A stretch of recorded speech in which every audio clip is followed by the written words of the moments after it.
Buenos días, es un honor participar en este seminario organizado por don Edgar Caballero y don Giovanni Figueroa. Agradezco sinceramente la invitación y pues nada, el título de mi ponencia es Dignidad y Derechos Humanos.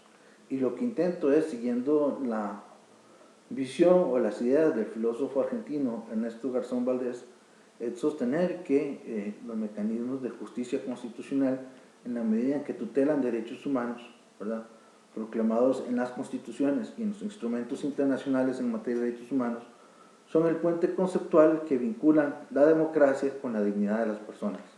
En este sentido, Garzón Valdés dice que, siguiendo un poco las ideas aristotélicas, y Kant también tuvo la oportunidad de referirse sobre el tema, dice que un sistema democrático tirado a la libre degenera en una tiranía de las mayorías, con lo cual hace falta unas restricciones, unas muletas murales, unas restricciones verticales institucionales, que en este momento serían los derechos humanos y las constituciones, proclamados en las constituciones, quienes vienen a tutelar la dignidad de las personas.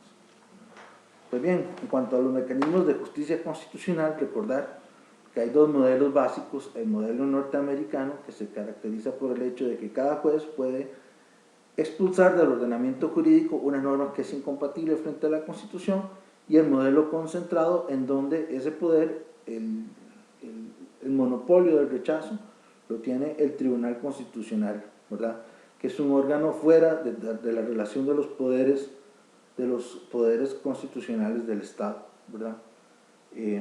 Luego tenemos los sistemas mixtos, que es lo propio de Iberoamérica. Sin embargo, recientemente algunos autores que todos conocemos, como Lucio Pegoraro, Guillermo Tusó, han criticado esa clasificación dicotómica y dicen que en realidad todos los sistemas son concentrados. Pues aún en el caso norteamericano, en donde la Corte Suprema es, su sistema difuso, las decisiones de la Corte Suprema tienen tal magnitud que, dice nuestro Pedro Sagüez, son la ley suprema sobre la tierra, ¿verdad? Así lo dijo en el caso Aaron versus Cooper en 1954. Entonces, son la ley suprema sobre la tierra y centralizan el poder, ¿verdad? Centralizan el poder. Entonces, hay una aproximación de ambos modelos, ¿verdad? En el sistema concentrado, por ejemplo, el juez ordinario participa en alguna medida del control de constitucionalidad mediante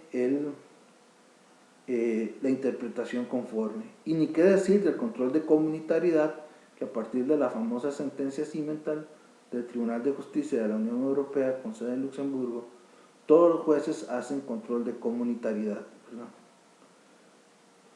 Pues bien, eso en cuanto a la justicia constitucional. En cuanto a los derechos humanos, recordar con Pérez Luño y recordar con Vidal Campos que todos los derechos tienen un alcance, tienen varios, aquí hay varios nombres que se utilizan como sinónimos, por ejemplo, derechos individuales, derechos subjetivos públicos, derechos naturales, libertades públicas, derechos sociales o derechos fundamentales. Sin embargo, cada uno de ellos tiene una connotación particular, ¿verdad? Tiene una connotación particular, con lo cual, por ejemplo, los derechos individuales son derechos de primera generación, son los derechos de libertad, que se caracteriza porque conceden un espacio de libertad a cada persona que es intangible por parte del Estado. Los derechos subjetivos, por ejemplo, en una relación de derecho privado, en un contrato de compraventa, nacen relaciones recíprocas entre las partes, una serie de derechos. Los derechos subjetivos públicos en el ámbito del derecho administrativo, por ejemplo, cuando se otorga una concesión para explotar una carretera o bien una concesión sobre la zona marítimo terrestre. Los derechos naturales, que son los derechos que son anteriores y superiores al Estado y proceden de la propia dignidad del ser humano, desde una perspectiva naturalista. Las libertades públicas, que nacen del constitucionalismo francés y aluden a los derechos de primera generación. Los derechos sociales, que todos los conocemos, son los derechos de prestación. Aquí tenemos que recordar, por ejemplo, una investigación de Víctor Abramovich y Christian Cortis, ¿verdad?, sobre la plena exigibilidad de los derechos sociales. Dicen cómo ambos derechos, los derechos individuales y los derechos sociales, tienen la misma estructura. Sin embargo, lo que cambia en el de los derechos sociales es la intensidad de la prestación. Mientras que los derechos fundamentales son aquellos derechos que normalmente la Constitución reconoce como tales y son susceptibles de tutela mediante diversos mecanismos, entre ellos el recurso de amparo. Eso desde una perspectiva de derecho positivo, porque también los derechos fundamentales pueden ser vistos como derechos humanos, ¿verdad? Y serían aquellos que son anteriores y superiores al Estado en la medida que proceden de la propia dignidad del ser humano. En Costa Rica, por ejemplo, esta distinción entre derechos humanos y derechos fundamentales no tiene ningún valor, porque todos los derechos humanos son derechos fundamentales y viceversa, ¿verdad? Sin embargo, en algunos países esto cambia, ¿verdad? Ustedes lo saben bien. En cuanto a la dignidad, recordar que la dignidad, dice Garzón Valdés, es una característica definitoria atribuida a todo ser humano viviente. No importa aquí cuándo es que se considera que nace la persona o cuándo muere, ese ser humano siempre está dotado de dignidad. Y no importa si esa persona puede ser un Hitler, ¿verdad? Un cretino máximo, con independencia de su estado mental o físico, edad, etc., ese ser humano, si está vivo, tiene dignidad. Y predicar acerca de la dignidad de X es predicar acerca de su humanidad. Después también recordar que la dignidad tiene una vocación de universalidad, ¿verdad? En realidad la teoría de los derechos humanos tiene una pretensión de cubrir, ¿verdad?, todo el orbe, ¿verdad? En este sentido es de destacar el esfuerzo de la Corte Interamericana por impulsar estándares uniformes de derechos humanos dentro de toda la región, aspirando a lo que el constitucionalista alemán Armin von Bogdandy le llama el jus comune latinoamericano, ¿verdad? En otras sociedades, por ejemplo en el contexto europeo, se habla más bien del margen de apreciación y se tiende a contextualizar los derechos en función de las circunstancias socioculturales de cada país. Entonces aquí, por ejemplo, sobresalen las sentencias, por ejemplo la sentencia Lauzi versus Italia o la sentencia del caso Sass versus Francia, en donde el Tribunal Europeo de Derechos Humanos dice que ante la ausencia de un consenso europeo sobre estos temas, los estados gozan de un margen de apreciación para determinar, en el caso de Lauzi, si se utiliza el crucifijo en el salón de clase o bien si se impide el uso del velo integral.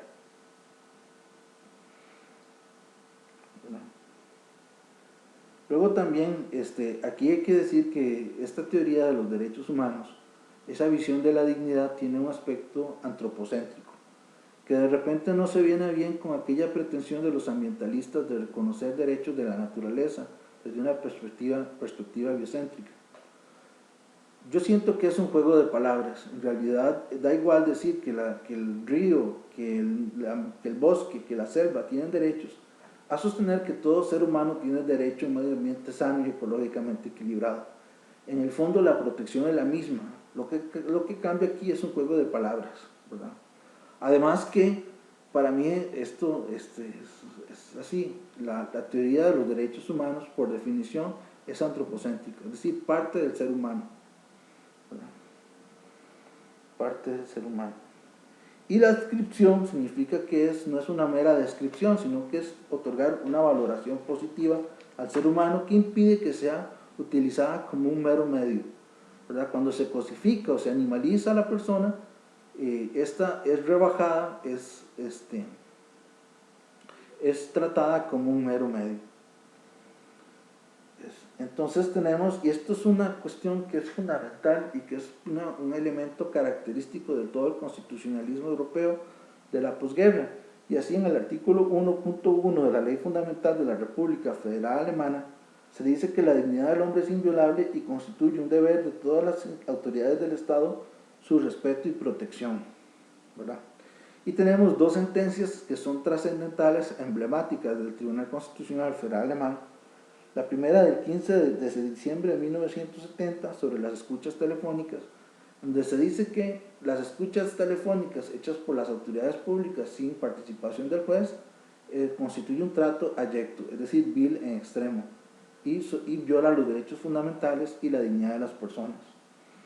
Luego la sentencia de la Sala Primera sobre las penas perpetuas, y se dice aquí que el establecimiento de penas perpetuas sin fines de resocialización significa otorgarle a cada persona un trato contrario a sus derechos.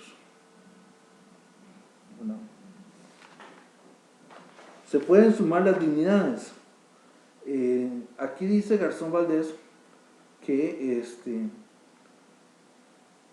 si nos encontramos en un escenario en donde hay que derribar un avión porque es secuestrado por terroristas y ese avión va a caer sobre un lugar, en una finca donde solo hay una persona, 2 personas, o bien frente a un estadio de fútbol donde hay 40.000 personas, la solución es tirar la moneda, porque vale tanto la dignidad de esas 2 personas que están a las afueras de la ciudad en una finca como las del estadio de fútbol, ¿verdad?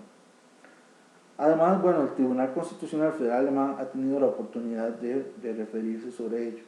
Y la dignidad también está proclamada en el ámbito del derecho comunitario europeo en el artículo 1 de la Carta de los Derechos Fundamentales, que goza de valor positivo a partir de su incorporación en el Tratado de Lisboa del 2009. De hecho, y el Tribunal de Justicia de la Unión Europea aplica esa Carta de los Derechos Fundamentales. Recientemente exponía un juez de ese tribunal que un 10% de los casos que conoce el Tribunal de Justicia de la Unión Europea tratan sobre derechos humanos. También en el artículo 5.2 de la Convención Americana sobre Derechos Humanos se habla sobre la dignidad. Y bien, la Sala Constitucional costarricense, en el marco de un constitucionalismo transformador, también ha hablado sobre el respeto de la dignidad y ha dictado sentencias recientes emblemáticas. Por ejemplo, esta del 2017, la número 15.522, que prohíbe la divulgación de fotografías de los privados de libertad, ¿verdad? Luego, esta sentencia, la número 2017, 13.786, que lo que dice es que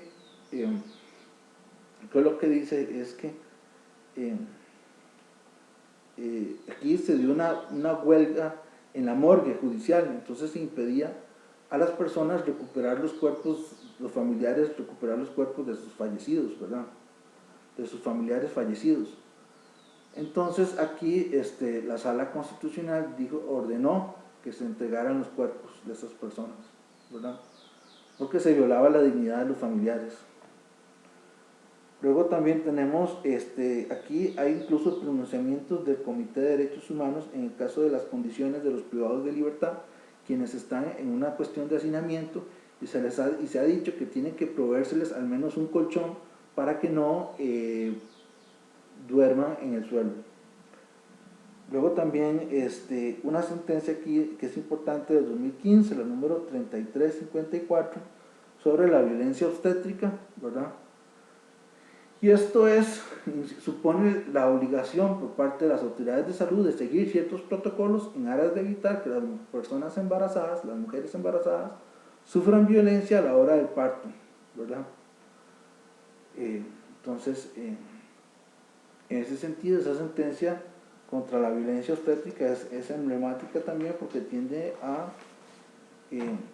defender la dignidad de las personas que en ese momento, personas embarazadas que en ese momento están lógicamente en una relación de sujeción, ¿verdad? Pues bien, recordar entonces la idea de que la democracia, si no está sujeta a límites, decae en una tiranía de las mayorías, ¿verdad? Y si decae en una tiranía de las mayorías, se termina cosificando a las personas, terminan siendo manipuladas, terminan siendo utilizadas como meros instrumentos. Entonces, en ese sentido, los derechos fundamentales de primera y segunda generación son el coto conceptual, el coto vedado o el puente conceptual que vincula la dignidad de las personas con la democracia. Y esto significa la posibilidad de la persona de plantear reclamos, que los derechos humanos no se ruegan, sino que se exigen, ¿verdad? Se exigen, y es una obligación de todas las autoridades públicas el debido respeto de estos derechos, ¿verdad? Frente a las personas que son titulares de la dignidad. Agradezco sinceramente la oportunidad que me dan para de comunicarles estas ideas que a mí me apasionan y en su momento me encantaron, ¿verdad? En cuanto a esas ideas del profesor Garzón Valdés, sobre el tema de la dignidad, agradezco sinceramente la invitación y estoy a sus órdenes. Muchas gracias.